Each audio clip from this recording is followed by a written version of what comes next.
Si Maria Labo ay isang ordinaryong housewife mula sa Iloilo. Sa ibang bersyon, mula sa Capiz o Leyte.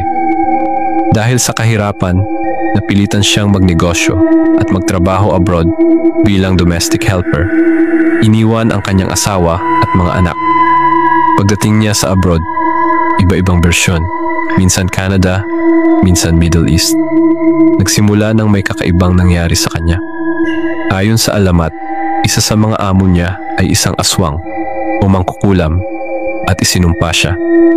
Simula noon, nakaramdam na siya ng pagkagutom sa laman ng tao, lalo na sa mga bata. Di nagtagal, pinauwi siya ng amo o kaya ay tumakas siya. Pagbalik sa Pilipinas, iba na si Maria.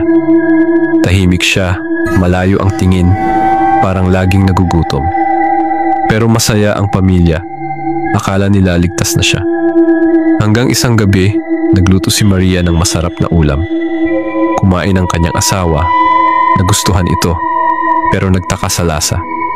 Tinanong niya kung anong karne ang ginamit. Sabi ni Maria, basta espesyal yan. Nang mawala ang mga bata, nagsimula siyang maghinala. Sa loob ng bahay, natagpuan niya ang mga parte ng katawan ng kanilang anak sa isang lalagyan. Doon niya natuklasan ang kakilakilabot na katotohanan. Kinain na ni Maria ang sarili nilang anak. Sa galit at poot, kinuha niya ang kutsilyo sa kusina at hiniwa ang mukha ni Maria. Kaya siya tinawag na Maria Labo, mula sa salitang labo o slash sa Hiligaynon. Ngunit, sa halip na mamatay, tumakas si Maria. Simula noon, ikinakalat sa mga probinsya sa Visayas at Mindanao ang kwento niya. May mga sinasabing sightings sa Capiz, Antique, Tacloban, pati Zamboanga. May mga nagsasabi ring kumakatok siya sa bahay tuwing gabi at nag-aalok ng pagkaing espesyal na baka gawa sa laman ng tao. Mga paniniwala at detalye, si Maria Labo ay itinuturing na halimaw o aswang sa ilang lugar.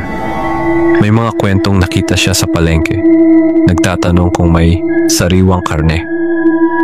Wala itong dokumentadong ebidensya, urban legend lang talaga. Pero napakatindi ng epekto sa takot ng mga tao, lalo na sa mga liblib na lugar.